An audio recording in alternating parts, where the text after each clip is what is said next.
बहुत ज्यादा हो गया है, बहुत ज्यादा, थोड़ा सा। तो आपको जीत की बधाई हो। धन्यवाद। ये अप्रत्याशित जीत, एक अभेद किला को ढहा है। जनता को बधाई देना चाहेंगे या प्रशासन लगातार हावी है उसको बधाई देना चाहेंगे? प्रजातंत्र में कोई किला या गढ़ कोई राजनीतिक दल या राजनीतिक नेता नहीं बनाता, ये जनता बनाती है। जनता ये डिसाइड करती है कि कौन सा गढ़ बनेगा और कौन सा गढ़ टूटेगा। इस बार बांकीपुर की जनता ने ये मन बना लिया था कि बीजेपी के इस गढ़ को अब उन्हें स्वीकार नहीं है, इसीलिए उन्होंने इस गढ़ को ध्वस्त कर दिया और एक नई सोच के साथ अपनी सहमति दिखाई है। मुझे लगता है कि इसके लिए बांकीपुर की जनता को ही धन्यवाद करना होगा और हम उनका तहे दिल से शुक्रिया अदा करते हैं। ये लगातार जो प्रशासन आप लोगों पर हावी रहा, पीछा कर रहा है, क्या लग रहा है इससे आप लोगों को लाभ मिला ज्यादा? प्रशासन के द्वारा आप लोग को गिरफ्तार किया गया था, इसे देख रहे हैं। तो ये सब मुझे लगता है कि जनता को भी पसंद नहीं आया और जनता ने इन सब चीजों से रिएक्ट करते हुए बीजेपी के खिलाफ बढ़ चढ़कर वोटिंग की है और जनसुराज के साथ उनका जो समर्थन है उसका केवल एक मतलब है कि वो अब एक नई सोच के साथ, बदलाव के साथ आगे बढ़ना चाहते हैं और इसके लिए उन सबको बहुत बहुत धन्यवाद। जो बड़ा विषय बन रहा है, एक कहावत, अकेला चना भार नहीं फोड़ता, एक अकेले प्रधान जी किस प्रकार मजबूत विपक्ष बन पाए? जनसुराज पिछले 4 साल तो विधानसभा में नहीं था, लेकिन प्रशांत किशोर जी और जनसुराज पार्टी ने गांव-गांव, गली-गली, शहर-शहर इतनी चीजों के बारे में लोगों को बताया और इतने तरह के वादे किए कि उनको देखकर सरकार को भी अपनी नीति को बदलना पड़ा। चाहे वो पेंशन की बात हो, चाहे वो बिजली मुफ्त देने की बात हो, चाहे लोगों को वोट खरीदने के लिए 10-10 हजार रुपए निकालने की बात हो, हर जगह जनसुराज के कारण सरकार को बदलाव लाने की जरूरत महसूस हुई। अगर जनसुराज विधानसभा के बाहर रहकर ये बदलाव ला सकता है तो प्रशांत किशोर जैसा एक व्यक्ति अगर विधानसभा में आ जाए तो क्या क्या बदलाव करने के लिए सरकार को मजबूर कर सकता है, ये आप खुद समझ सकते हैं। जो बड़ी बात है, क्या अब चीनी मिल पर काफी बड़ा फोकस होगा? केवल चीनी मिल पर ही नहीं, बिहार के हर मुश्किलात पे, चाहे वो भ्रष्टाचार का हो, कानून व्यवस्था का हो, लोगों को जो मुआवजा मिलना चाहिए, लोगों को जो कॉम्पनसेशन मिलना चाहिए उसकी बात हो, हर विषय पर एक सशक्त विपक्ष को जैसा सवाल और जो सवाल जिस इंटेंसिटी से उठाना चाहिए वो आप देखेंगे कि जनसुराज और प्रशांत जी उठाएंगे।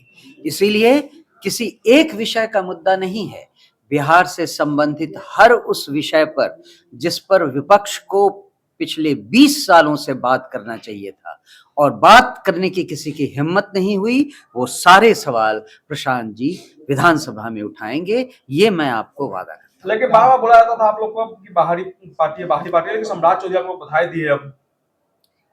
अब तो आप ही समझ सकते हैं कि बिहार की पॉलिटिक्स में कौन किस तरह से रंग बदलता है और किस तरह के गिरगिट हैं जो कि कितने तरह के रंग बदलते हैं। तो अब इस पर हमें और कुछ क्या कहना। प्रशांत जी, बड़ा मुद्दा बनाए थे बिहार में कि तानाशाह लोकतंत्र को ध्वस्त किया गया, एक मुख्यमंत्री को ऐसे लाया गया इनका चेहरा भी नहीं था, तो क्या अब उस बदलाव के लिए कैसे तैयारी कर रहे हैं? तैयारी क्या, अब तो जो हमें जो करना था वो तो हम कर चुके हैं। अब जो काम करना है वो बीजेपी की आकाओं को करना है। वो डिसाइड करें कि क्या उनको बीजेपी की खराब छवि बिहार में जो बन गई है उसे कंटिन्यू करना है या उस छवि को सुधारने का उपाय करना है। अगर उनको इस छवि को सुधारने का उपाय करना है तो उन्हें बहुत कुछ करना पड़ेगा। उसमें एक ये भी करना पड़ेगा कि एक नए पढ़े लिखे, सुसंस्कृत बिना दागी छवि वाले मुख्यमंत्री को लाना पड़ेगा।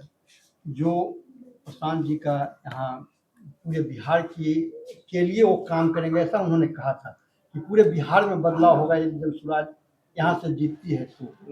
बांकीपुर के लिए क्या उनका प्राथमिक उद्देश्य है? बांकीपुर के लिए उन्होंने एक्चुअली 5 चीजों के बारे में उन्होंने अपने चुनाव प्रचार प्रसार में कहा है। उसमें जो 2 सबसे प्रमुख बातें हैं वो ये कि एक तो जिनके पास घर नहीं है उनको सरकारी नियमों के तहत जो जमीन, जो घर मिलना चाहिए था उसके लिए वो काम करेंगे।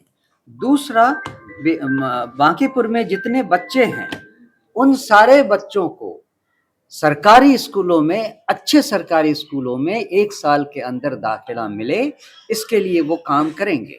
अगर 1 साल में ऐसा संभव नहीं हुआ तो 1 साल के बाद उन सारे बच्चों को जिनको अच्छे सरकारी स्कूलों में अच्छी शिक्षा का प्रावधान नहीं हो पाता है, उन सबको प्राइवेट स्कूलों में दाखिला दिलवाने का काम जनसुराज पार्टी और प्रशांत किशोर करेंगे। इसका उन्होंने वादा किया है। एक पटना से सटे एक दियर क्षेत्र है, वहाँ के सैकड़ों बच्चे हर रोज पटना में बीएन कॉलेज के सरकारी विद्यालय वहाँ आते हैं पढ़ने के लिए। ना प्रशांत किशोर जी ने कहा है कि हमारा जनसुराज का मुख्य उद्देश्य बिहार में व्यवस्था को बदलने का है। जितनी भी समस्याएं हैं उनमें अगर नीतियों में या नीतियों के इम्प्लीमेंटेशन में थोड़ी सी सावधानी बरती जाए, थोड़ा सा कानून व्यवस्था को सही कर दिया जाए तो बहुत सारी समस्याओं का समाधान हो सकता है। और उसके लिए एक सशक्त विपक्ष को आवाज उठाने की जरूरत है। वो आवाज प्रशांत जी उठाएंगे। अब उस आवाज में कितना असर है ये हम आगे चल के देखेंगे और सरकार को ये करने के लिए मजबूर करेंगे कि या तो वो इमीडिएट स्टेप उठाए या उसकी तरफ कदम बढ़ाए। कुछ लोग ये भी कह रहे हैं कि 1 सीट होगा क्या कर लीजिएगा। मैंने तो उसका जवाब दिया कि अगर हम बिहार विधानसभा के बाहर रहकर सरकार को बहुत सारी नीतियों को बदलने के लिए मजबूर कर सकते हैं तो हमारा एक व्यक्ति, और उस पर भी प्रशांत किशोर जैसा व्यक्ति, अगर विधानसभा के अंदर आया तो चाहे वो बांकीपुर के लोगों की समस्या हो, नीतिगत समस्या हो, भ्रष्टाचार की समस्या हो, कानून व्यवस्था की समस्या हो, इतने सवाल, इतने कड़े सवाल और इतनी बार ये सवाल उठाए जाएंगे कि सरकार की रातों की नींद और दिन का चैन छीन लेंगे। ये हमारा विपक्ष करके दिखाएगा। पटना बांकीपुर में पीएमसीएच आता है, बहुत दर्दनाक स्थिति है वहाँ, उसके लिए कोई विचार आता नहीं। किस चीज की स्थिति दर्दनाक नहीं है बताइए? चाहे वो भवन निर्माण हो, रोड निर्माण हो, शिक्षा हो, स्वास्थ्य हो, हर चीज तो दयनीय हालत में है और हर चीज भ्रष्टाचार का शिकार बना हुआ है। अब इस पर एक अकेला आदमी तो कुछ कर नहीं सकता, वो आवाज उठा सकता है और इसका भरोसा है कि वो आवाज इतनी दमदार होगी और इतनी बार होगी कि सरकार को झुकना पड़ेगा और उस बात को सुनना पड़ेगा। और उस पर अगर सही निर्णय नहीं हुआ, सही तरह से डिसीजन नहीं लिया गया तो हम कई तरह के उपाय जानते हैं कि सरकार को कैसे मनाना है किसी नीतिगत मुद्दे के ऊपर।